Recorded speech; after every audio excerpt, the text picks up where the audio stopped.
Hi guys, my name is Christine, and today I'm talking about Think and Grow Rich Like the 1%. So, the information that I've learnt over the years about like billionaires, millionaires, and stuff, and how they got to that place. One of the main core principles, the most actionable principles that I want to discuss with you first before I talk more into the metaphysical sort of stuff. But the physical things is this. Okay, this is how they do it, right? So first of all, one of their main thoughts in their mind is to never lose money.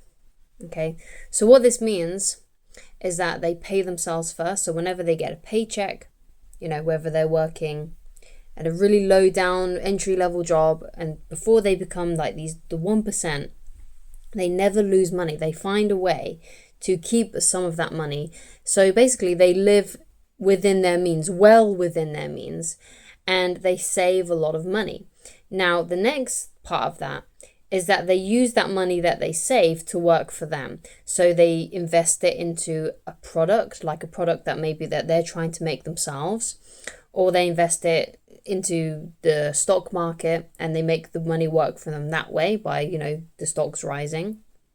And they find stocks that are easily going to retain their sort of upward trajectory over time. Okay, so that means safe investments. Okay, ones that they truly believe that are never going to sort of drop down to zero, because that's one of the tricky things about stocks. If you invest all of your money into one company and that one company goes bust, all that money that you invested is just going to drop to zero. It's going to just go. So people who are money consciousness, who are in that 1%, they don't put all their eggs in one basket. They invest in many different things, whether that be, physical gold and silver. They invest in, regular stocks. They invest in properties. They invest in startups. They invest in, and they invest in making their own products and their own businesses, right? So they're always thinking about how they can save money and keep money. But the money that they keep, they find a way to make it work for them. Okay, and that's how so many people, if you find quotes by Warren Buffett, he talks about this kind of stuff all the time. Okay, if you find some quotes that he's done, okay. The thing that you want to keep in mind is that you don't want to lose money. Now, of course, you're going to lose money in some degree because you have to pay for food, you have to pay your bills, but whatever is left, try and save as much of it as possible, and then utilize it in some way to try and make that money work for you so you can double it, quadruple it over time. Okay, and that's how you can not necessarily get rich quick, but it's definitely how you can get rich over time with compound interest. Okay, and of course you may find a hit that just skyrockets. You never know. Okay, but you have to be very, very careful with stocks. Obviously, this is not financial advice, right? This is just a YouTube video, okay? But that's pretty much how a lot of them think, especially if you think about these investors like Warren Buffett and stuff, okay? So that's something actionable that you can do, okay? Whatever money you receive, once the bills are paid, once the groceries are paid for, what can you put by and make work for you? For example, as well, just another thing that may help as well, if you're trying to think of, well, I'm going to invest this money into my own business. Okay, so for example, let's say you managed to save up 1,000, right, $1,000. You managed to save up $1,000, and you're like, well, I'm going to use that $1,000 to buy some camera equipment, to buy some nice lighting, and I'm going to invest in my TikTok page or my Instagram page, something along those lines, or my Twitch streaming career. Okay, so that's how you're investing that money, but in the end, that money is going to create more money eventually once your channel, your Twitch, your streaming starts to grow. So that's basically how it works. Okay, or you could literally invest it into stocks, shares, gold, silver, those commodities like that. So the next part of the video that I want to talk about is wealth consciousness. Okay, so that's one of the other things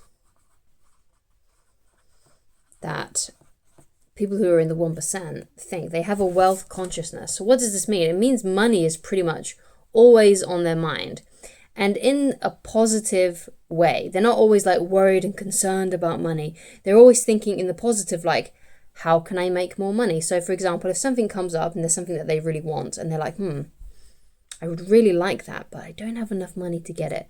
Instead of wallowing in their despair, they think, okay, so how can I afford this? How can I get this? I really want this house, this car. Maybe it's even something smaller, like maybe they just want a new TV and they're like, how can I pay for this? How can I get this? And then and then they come up with like a brainstorm of how they can do that. Now, another part of wealth consciousness is working with your subconscious, because you hear all the time about how some billionaires or some millionaires came from poverty.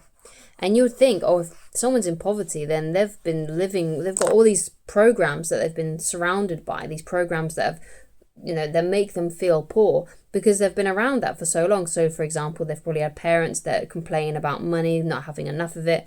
So what's happened, that they've changed their whole consciousness into more of a wealth consciousness, because obviously if they came from poverty, if they came from a third world country, the poverty was everywhere. So how did they change their brain to think more in abundance? Okay, so they worked somehow, whether they did it on purpose or not, they worked somehow with their subconscious mind to think more in terms of wealth and money creation rather than money lack and not enough money. Okay, so they changed their subconscious somehow. Now, there's some ways that you can purposefully change your subconscious around money.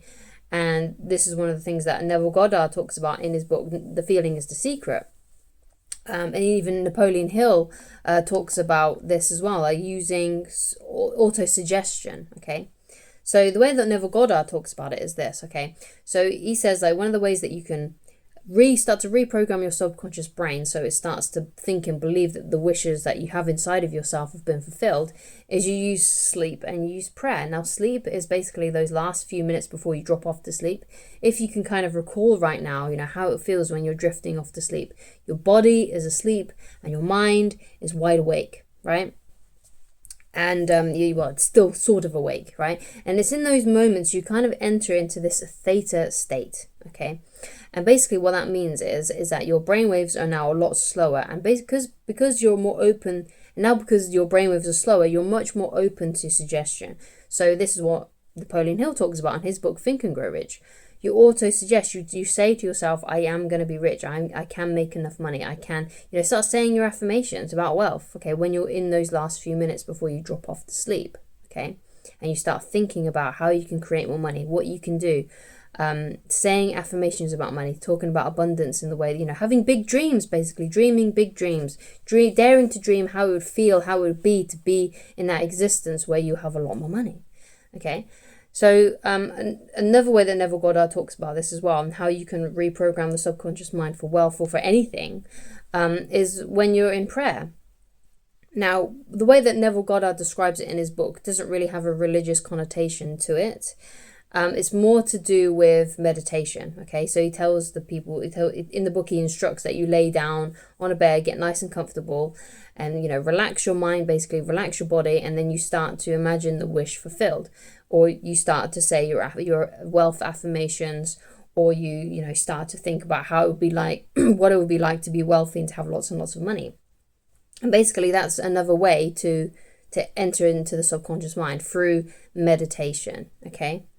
So that's how you can reprogram your subconscious mind if you've been surrounded by lack. Now, it may take a while to reprogram your subconscious mind so that you become more wealth conscious and you have a more positive outlook towards money. And basically that's how you know that you've shifted your subconscious into more wealth consciousness, because you don't feel so worried anymore about money. You don't have any concerns about money. You think about money mostly in the positive, okay? You think positive things about money. You don't have any negative feelings towards money, like, oh, there's never enough money.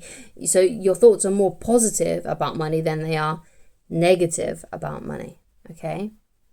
So it's all about developing this wealth consciousness and remembering those first two things that I talked about at the beginning of this video, which was to pay yourself first, okay? So pay whatever money you get from your paycheck. When everything has been paid for, whatever to save the rest, all right? And with that money that you've saved, make some investments with it, okay? Now, make sure that those investments are secure, or especially if you're going to be diving into the world of stocks and stuff. But don't just save your money, because if you save your money, a lot of like the saving accounts these days with banks, okay, like just a normal regular savings account. If you save 100, let's say you save 100,000, right? You get to that point, you like saved 100,000. The next year, that money is actually going to be devalued because the interest rate is so low that now inflation has just overtook it. So actually that 100,000 is way less than it was the year before because of inflation. So you feel like you've saved a lot of money, which in reality, yes, you have. But it's still, if you just keep it stuffed away in a savings account that has very little return, it's just going to become less and less and less over time. Whereas if you invest it in a very secure way, then you can, it has a bigger interest. Okay, so you can find things to invest in. You can create a portfolio that can give you a 15% return, a 20% return, which is way over what inflation goes usually mostly each year. So if you have that secure amount, then that's great. Some books that I recommend reading on this are the ones that Tony Robbins has done on money. So Money Master the Game, The Path, Unshakable. So I recommend that you read those books because those will help you understand and know where to put your money. And of course as well, it's a good idea to get yourself a financial advisor if you're thinking about going into the worlds of stocks or shares and things like that. Get yourself a proper financial advisor. I'm just a coach here online. I can't give you proper financial advice. I can only tell you what's worked best for me. So that's what I suggest that you do. And if you do that, you can think and feel and grow rich just like the 1%. Now, of course, there are other ways that people have done this dramatically. Okay, so if you think of, let's say, I think the most richest guy in the world right now is Elon Musk. Now, the reason why Elon Musk is so rich is because he's created products that are extremely wanted. Okay, so for example, the Tesla cars, those cars are some of the best in the world because of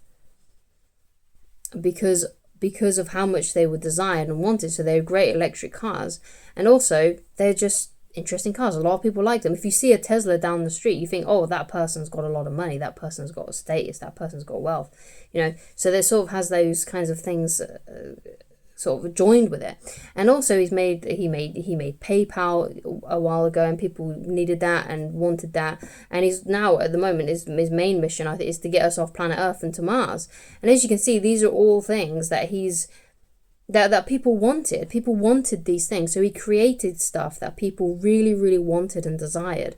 So if you want to get mega rich, create useful products that people really, really want and need, because billionaires just don't become billionaires, okay, unless they've inherited it. But the way that people go from zero, like Elon Musk, to having billions is because they created something magnificent that a lot of people bought. Because otherwise, if people didn't buy it, then he wouldn't have the money, right? So create something amazing. Create something that someone really, really wants, that people really, really want, that a large population of of humanity wants and needs. Try and find something like that, okay? And you'll become mega, mega rich. That's just how it works. That's just how it does it. Because Elon Musk wouldn't have got rich. He wouldn't have got all those billions if people hadn't bought and invested in his products that they clearly wanted. Okay. So thank you so much for watching. If you'd like to get in touch with me personally and you'd like coaching, then go to www.christineloveridge.com. And if not, you can just watch the next video or rewatch this one. And if you would like to support me, then you can leave a like and subscribe to the channel. Thank you so much for watching, and I shall talk to you again very soon. Goodbye.